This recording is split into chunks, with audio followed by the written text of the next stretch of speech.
Hey guys, Geno Zero, how you doing? I hope all is well in YouTube land, whatever part of the world that you are in. Okay, we had some folks who said they was interested in seeing how I work my hides and how we do our tanning process and so on. And we'll do a couple of different things down the road. First step is to obtain deer hide or whatever kind of skin that you're going to tan and work with. These are deer hides. We're coming out of deer season. These are a little bit dry. It's always best to flesh them immediately after skinning them, but I didn't have that luxury because we had a lot of work to do. So my fleshing beam is just a 2x4 that's mounted onto a 4x4 at a comfortable height for me to work on. This is it's not PVC, it's something else. It was really cheap. I bought this 2-foot section at Lowe's. I think it was like $7 or something like that. And then my fleshing knife is what Ricky Wallace made this for me out of a file down there at Wallace Knife Works in Homestead. I believe he made a video about making this fleshing knife. But a fleshing knife is usually going to have a semi-sharp edge on it, not real super sharp, and then a dull edge for you can get a little bit started if you need to with this. And then the dull edge is what we mainly use to just kind of plow the meat off, and I'll show you that here in a second. So we just get our hide up here positioned. One of the reasons why I liked the PVC idea was one, you can really get a good round 6-inch round on it to where you can work a little more area. And if you have trouble with your hide slipping and sliding on you, then you can put a clamp on there and it'll kind of help you hold it as you're working it. A lot of dudes use wooden beams, and that's whatever it is that you have or whatever it is that you are into. Feel free to use whatever you like. This is by no means a how-to or any of that kind of stuff. I'm not an expert. I'm not a mountain dude. I'm not any kind of anything. I'm just a dude, and this is how I'm doing it. So if you're looking for a how-to video, you got the wrong guy. This is just how I do mine, and I hope it helps. So what we're going to do is, you can see, we'll use the little bit of the sharp edge just to kind of get an area started. And then once we get it started working, then I'll use the dull edge, the flat edge, and we'll just kind of shove it and just kind of plow it, the meat and the fat off of the skin, off of the hide. And that's what you want to do. You want to get all of that meat and fat and membrane off of your hide, because if you don't, then it won't accept the tan, and you'll have areas that are soft and areas that are hard and rawhide. So it takes a little bit of time and a little bit of effort, but just keep working it down, working it. Sometimes you can get a chunk of it and pull it off if you get enough of it, but you want to get all this extra meat and stuff off of here. A good thing to do also is when you're skinning the animal, try not to leave this stuff on there. But if you get in a hurry and you leave some meat and fat, belly fat and stuff like that on there, that's why we have this fleshing process, to help get rid of that extra little meat and fat and stuff. So we just keep working it. Work. Pushing that stuff down.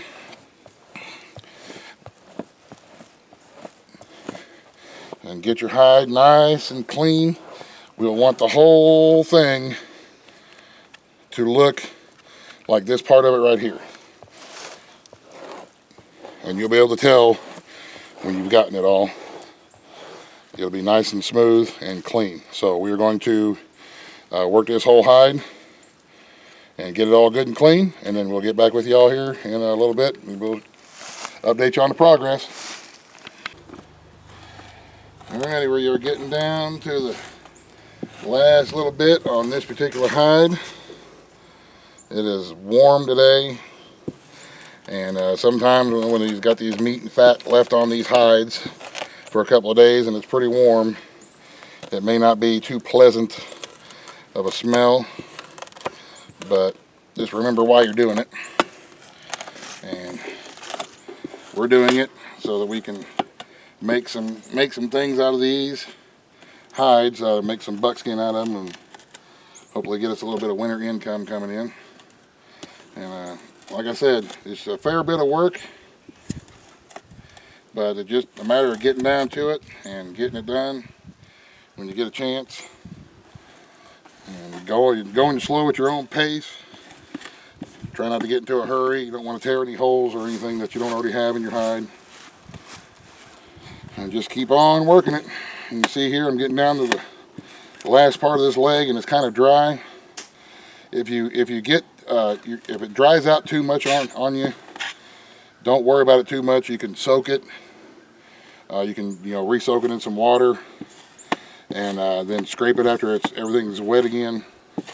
Or you can go ahead and whenever you go to remove your hair, whether you dry scrape it or wet scrape it, you can get some more done too. Because this isn't a perfect flesh, but once we go to start removing the hide, then we can get some more stuff on there. If there's any pieces that I've missed here and there, we'll be able to. A lot of these blood stains will wash out once we start soaking it. We're going to do, the next thing we'll do here is dehair it. And we'll do a couple of different ways to dehair it, and we'll deal with that whenever we get to the dehairing process. But this is my fleshing setup, and this is how I flesh hides. And like I say, it's not a how-to, it's a how I do it, and this is how I do it. So you guys, thanks for watching. Hope this helps. Have a great day. We'll see you in the next video here in the next few days when we get around to it. And we'll go and start dehairing these hides. So thanks for watching. God bless. The end.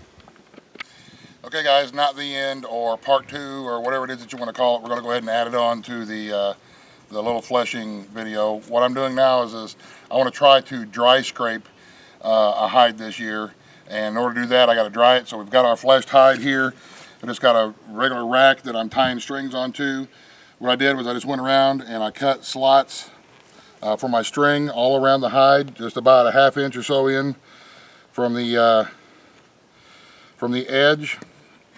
And please keep in mind, again, this is not a how-to. I have not been shown how to do this by anybody.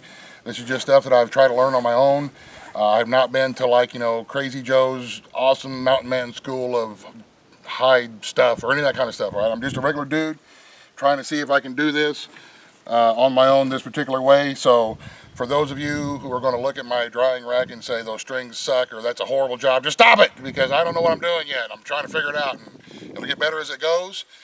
But this is only, I've only been doing this a couple of times, so bear with me. Like I said, when I started making these videos, folks are interested in this. I don't know why, but here we are. So anyway, like I said, I'm just going around them with the little slots. I'm just using bank line fishing string here, but not the wax kind, just a real thick string.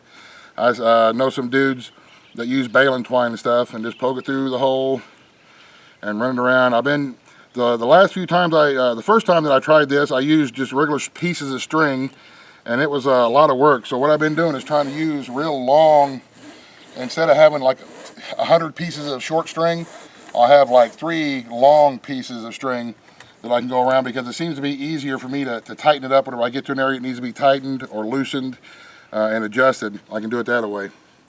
And I'm just going to tie this on all around this frame. Like I said, I've never been trained. I've never, nobody's ever shown me how to do this. It's just stuff that I've tried to do some research on my own that I'm interested in. And you don't learn unless you actually get your hands dirty and try it. And that's exactly what I'm trying to do. I'm a firm believer, and you know what one man can do, another can do. So we're trying to learn as we go. And also, once this hide is dried on the rack here, we can go back and revisit some places that we may have missed as far as any kind of fleshing and stuff goes. See, I just cut a little slot like that and run my string through. So this is what we're doing. It's kind of tedious, and it has taken a little bit of, a little while, and I'm sure there's better ways to do it. But like I said, this is how I'm doing it. I'm not recommending this is how you do it. This is how I'm doing mine, and we'll see how well it works out in a couple of days when this is dried and shrunk up a little bit. So I will show you the finished product when we get all done. When this whole thing is tied up and stretched out a little bit, I'll let you look at it and laugh at the bug on my ear. I'll let you take a look at it when I'm all done, and then everybody can get a good giggle on how crappy it looks. All right, we'll see you in a bit. Okay guys, here we go. I've got it all tied up and gonna let it start drying now. Here's the hair side. This will be the side that I'll be trying to dry scrape once it's all good and dry here in the next couple days. So now I'll just put this on the back porch where it's out of the weather, because I don't want it to get rained on and that kind of stuff. So we will let this dry and then try to start scraping on it. See if I can do the dry scrape thing. It looks doesn't look like it's that complicated. You got to get your tool and your technique right, but we'll see. So wish me luck, and we'll see you guys here in the next couple of days with the next video, hopefully. So thanks for watching. God bless. The end. Buzz, the end.